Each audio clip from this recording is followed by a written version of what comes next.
In our previous episode on the First Crusade, the siege of Marat became the first obstacle that the Crusaders couldn't overcome.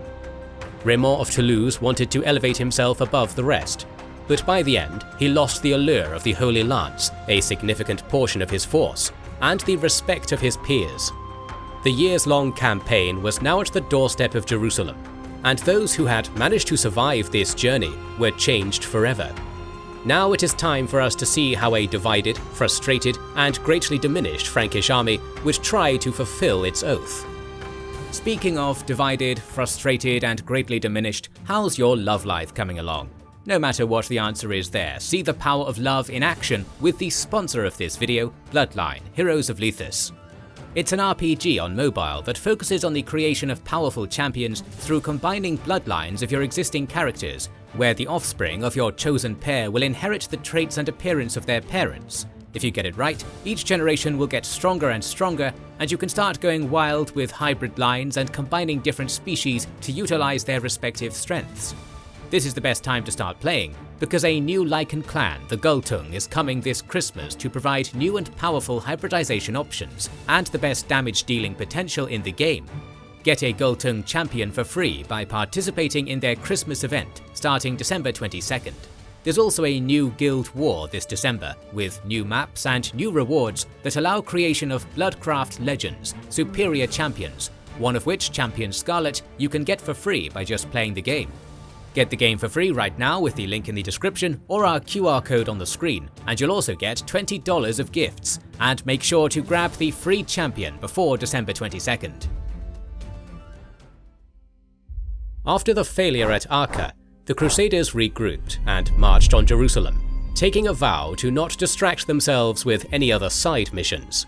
The princes consulted local Christians and Muslims in order to pick the safest and fastest route towards the city, until finally agreeing with a Muslim guide supplied by the Emir of Tripoli, who led them across the coastal road.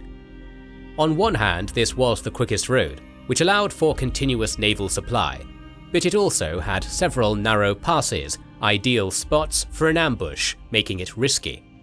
On their first day, the Crusaders marched through one of those passes in single file, a place called Ras az Cheka, the face of God, but there was no sign of the Fatimid forces. On the 19th of May 1099, they entered Palestine by crossing the Dog River. On the next day, upon reaching Sidon, their foragers were attacked by the Muslim garrison, before being beaten back by a group of mounted knights. In fact, the local wildlife was so far the biggest threat to the outsiders, after a number of them succumbed to the venomous bites of some deadly snakes. During the following nights, the Crusaders banged stones together to protect themselves from the vipers. A new strategy was adopted, where after several days of marching, the army would stop and rest for a day. Tyre, Acre, and Caesarea also showed no signs of resistance. The cannibalistic and savage nature of the Crusaders dissuaded the enemy garrisons, while the Crusaders didn't want to repeat the misfortunes of Marat. On May 30th, the Latins sent a scouting party to inspect the last major settlement before Jerusalem, Ramleh, only to discover that it had been completely abandoned. This town had both strategic and spiritual importance, as it featured the Basilica of St. George, a patron who the Crusaders hoped would guide them to victory. It is here that we truly see how far Raymond had fallen, as the Crusaders elected Robert of Rouen to garrison and hold the city. The power and influence within the Crusade had firmly shifted from the southern French lords to the northern. On June 6th, the resupplied army set off towards Jerusalem and encountered a group of local Christians from Bethlehem who begged them to free their city immediately. Tancred was dispatched, leading 100 knights, who rode through the night and secured Christ's birthplace after the locals welcomed him with open arms. A huge mass was held at the Church of Nativity, before Tancred rejoined the main host, having raised his banner on one of the most important holy sites in Christendom. Upon his return on June 7th, he witnessed the army already setting camp, men and women who travelled thousands of kilometers now standing in front of the historic walls of Jerusalem. The Fatimids' ineptitude allowed the Crusaders to cover 300 kilometers within a month, but at the cost of having no line of communication back to Antioch. The Crusaders were well aware that they had to risk everything, and now there was no way back. While many believed in the force of divine protection, the leadership understood that success could only be achieved by throwing everything they had at the walls of the Holy City. There would be no protracted siege like in Antioch, not even an encirclement. There would only be death or glory. Between them and the finish line stood massive walls, 4 kilometers long, 15 meters high, and 3 meters thick. To the east and west, the Judean hills acted as a natural barrier. The ground to the north and southwest was flatter, however those positions were reinforced by the secondary outer wall and several dry moats. There were 5 major gates, each guarded by a pair of towers.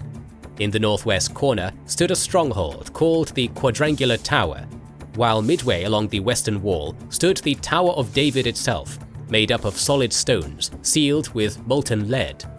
It took no more than 15 men to turn that giant heap of rock into an impregnable fortress. The Fatimid Caliphate had just regained Jerusalem from the Seljuks the previous year, under the leadership of Vizier Al-Afdal Shahanshah, who believed the Crusaders to be no more than Byzantine mercenaries who were easy to control. As for the garrison in Jerusalem, it was commanded by the Fatimid governor of Palestine, Iftikhar ad-Dawla. We don't know the exact number of troops, but it is said that the governor had a sizable contingent of footmen and archers, reinforced by 400 fresh Egyptian cavalrymen. He expelled most of the Christians living in the city and poisoned all the nearby wells, while filling all of the cisterns in the city. The circumstances were dire, but the Crusader resolve had never been stronger. One Latin chronicler recounts the atmosphere by describing Tancred as he stood on the Mount of Olives.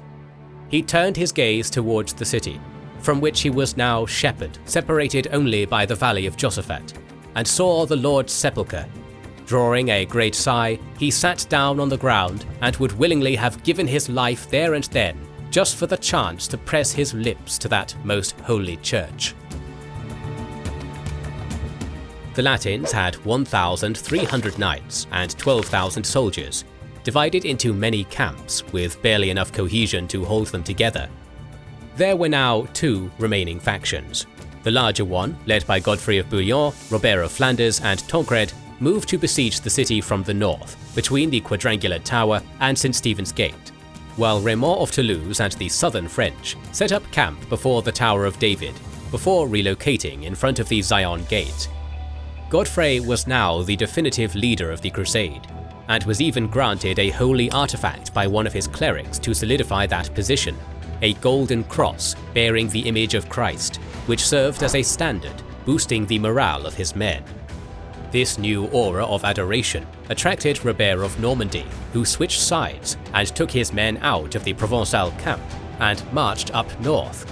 Raymond even saw some of his own Provençal bannermen abandon him.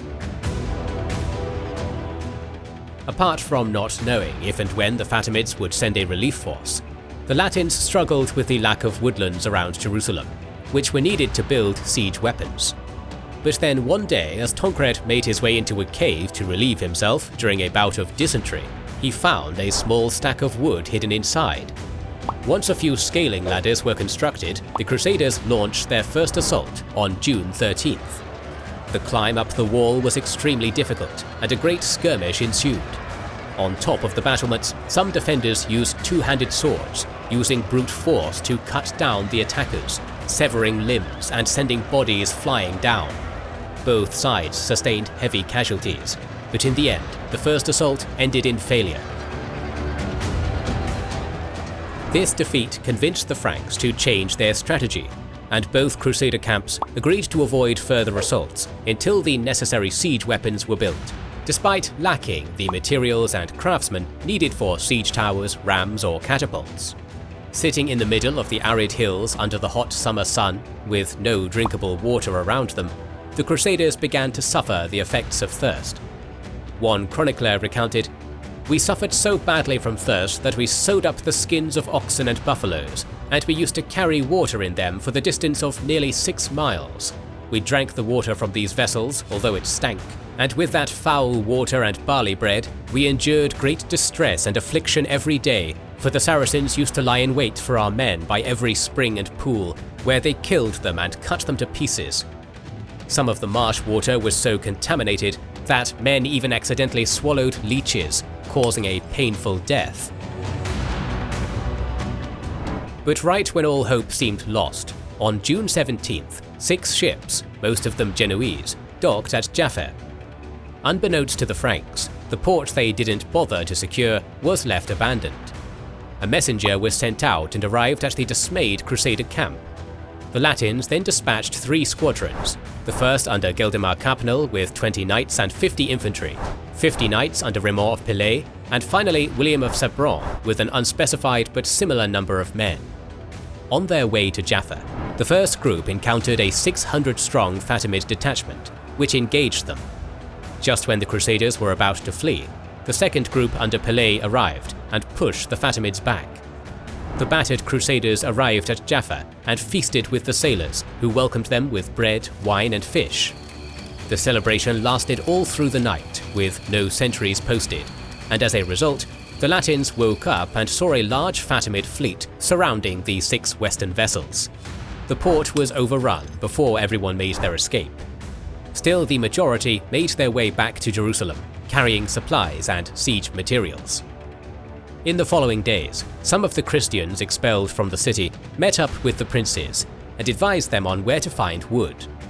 The leadership sent out squads who cut it down and transported it back on camels, starting the construction of several siege engines.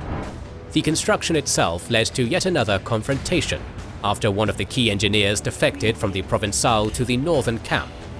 Morale was so low that Raymond had to pay his own men extra wages just so they would stay, but tensions only rose. One of the main arguments that followed the Crusaders since Antioch was who was going to be the Lord of Jerusalem. The princes disagreed on who to crown as king, while the priests argued that it would be sinful to raise a king over God's patrimony, suggesting that the city should be governed by the church and protected by a holy order. Chronicler and crusader Raymond of Aguilera described this situation as such. "We now called a meeting because of the general quarrels among the leaders, and specifically because Tancred had seized Bethlehem. There he had flown his banner over the church of the Lord's Nativity, as if over a temporal possession. The assembly also posed the question of the election of one of the princes as a guardian of Jerusalem in case God gave it to us." In between devotion and desperation, the hard work continued, as the Crusaders built 2 of the finest siege towers of the time. Each one was 3 stories tall, with wheeled platforms designed to push up against a wall, protecting its passengers from projectiles. The towers were covered by interwoven branches and animal hides. Godfrey's tower was even designed in a way that it could be disassembled in parts and repositioned on another section of the wall if needed. Additionally, the Crusaders built a huge ram with an ironclad head, several catapults, numerous scaling ladders, and a few protective screens. Meanwhile, Raymond ordered his soldiers to fill the moat in front of the Zion Gate with rocks, a process which took 3 days and nights. On the other side of the walls, the Fatimids maneuvered their own catapults to the sections of the walls the Crusaders intended to hit, and began to bombard them. The barrage slowed down the Frankish progress, so in order to intimidate the defenders, a noble Muslim captive was beheaded in full view of the Tower of David. The Crusaders also caught a spy relaying messages in and out of the city. After questioning, the man was catapulted to his death as he crashed on top of the stones piled in the moat. The garrison responded to this psychological warfare by fixing crosses on the battlements, which they then spat and urinated on. A rumor began to spread that this was an indication that the Muslims were desecrating the Holy Sepulchre. In early July, one of the clergymen reported yet another vision of Bishop Adhemar, who allegedly instructed the Crusaders to lead a religious procession around the city walls with bare feet.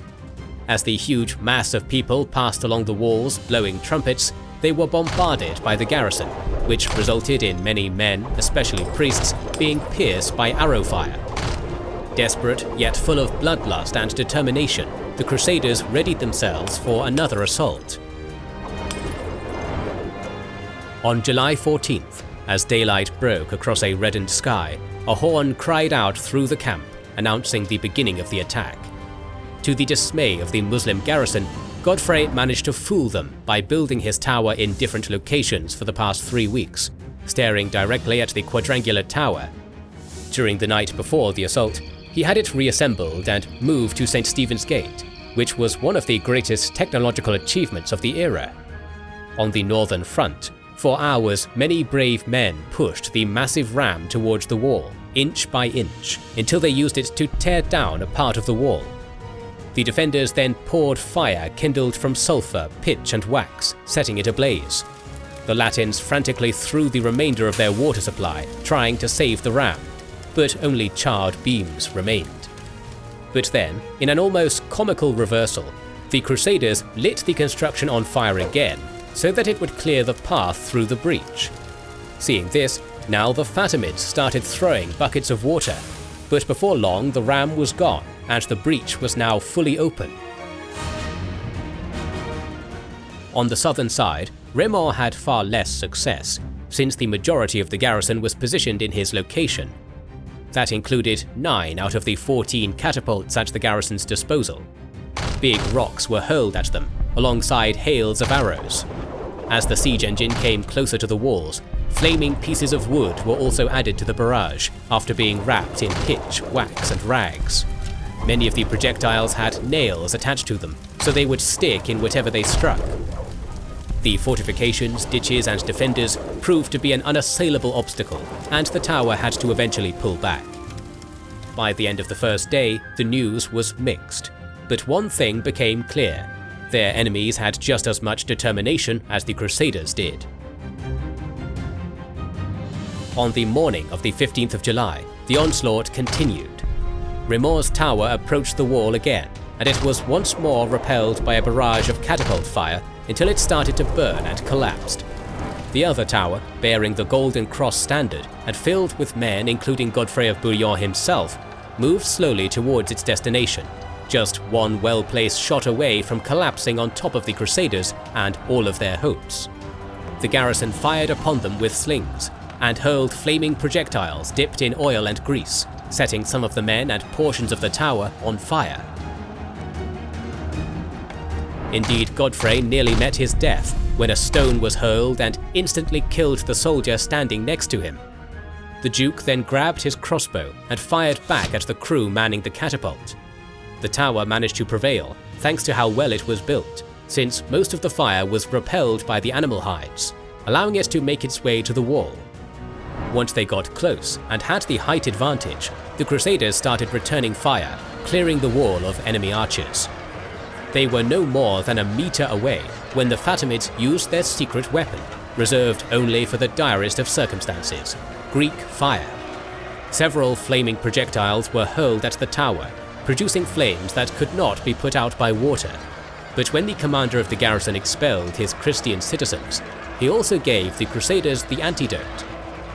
Prior to the battle, the princes were given a crucial piece of advice: Greek fire could be neutralized by vinegar, so they made sure to fill many wineskins with the liquid, which was now poured over the Fatimid secret weapon. Either due to a combustible substance being mishandled, or due to Crusader fire, a nearby guard tower was lit ablaze and produced so much smoke that no defender could stand near it. In this crucial moment, Godfrey ordered his men to prepare and cut loose one of the skins that held the tower together, unleashing a makeshift bridge. The Crusaders were on the walls of Jerusalem at midday. Ludolf of Tournai and his brother Engelbert were the first men to set foot in the Holy City, rushing forward and establishing a foothold. Shields were raised, and in the commotion, a squad of men underneath brought a scaling ladder and attached it to the same section of the wall. At that point, the Muslim garrison panicked and lost all cohesion, every man fleeing for their life. The Crusader reputation preceded them, and all it took was a single breach for the entire city to fall. News spread to the southern front, where Muslim defenders abandoned their posts, some even jumping from the walls to their death, and Raymond pressed the advantage as he entered the city. The First Crusade had achieved its goal. but instead of celebration, what they proceeded to do was unspeakable. This was the greatest victory in the history of the Crusades, and it culminated in one of the most atrocious acts committed in the medieval era.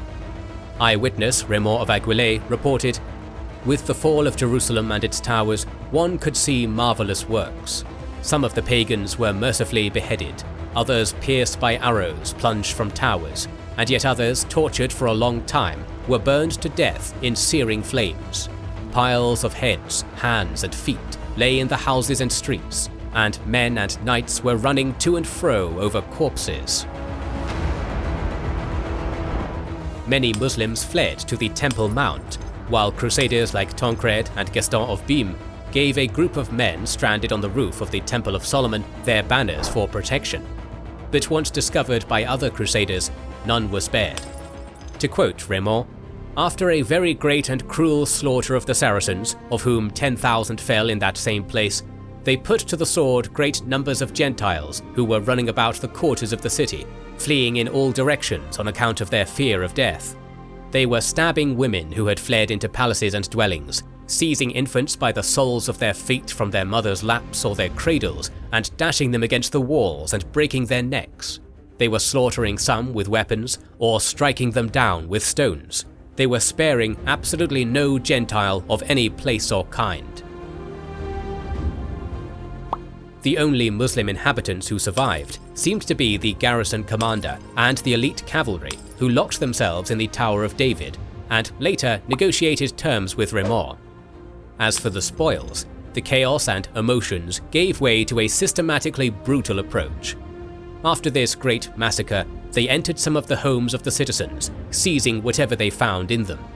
It was done systematically, so that whoever had entered the home first, whether he was rich or poor, was not to be harmed by anyone else in any way. He was to have and to hold the house or palace, and whatever he had found in it, entirely as his own. Since they mutually agreed to observe this rule, many poor men became rich. Tancred personally entered the Temple of Solomon and left with all the gold and precious stones he could carry. Once again, after discovering that many inhabitants had swallowed coins before their demise, many began to disembowel the thousands of bodies on the streets, creating a revolting stench. With their hands still laden with gold and covered in blood, the Latins rejoiced at the sight of the Holy Sepulchre, singing songs and thanking their Lord for his protection. This is the point where most narratives retold their adventures, and even the most biased takes couldn't ignore the severity of the crimes committed in the aftermath of the victory. On the next day, a few remaining Muslims were tasked with dragging the dismembered corpses out of the city, while Commander Iftikhar ad-Dawla surrendered the tower, and was safely passed towards the nearest Fatimid stronghold, the southern port of Ascalon, the site of the last battle of the First Crusade. Our documentary on the siege of Ascalon will be released in the coming weeks, so make sure to subscribe and press the bell button to see it. Please consider liking, commenting and sharing, it helps us immensely. Our videos would be impossible to produce without our kind patrons and YouTube channel members, whose ranks you can join via the links down in the description to know our schedule, get early access to our videos, access our Discord, and much more. This is the Kings and Generals channel, and we will catch you on the next one.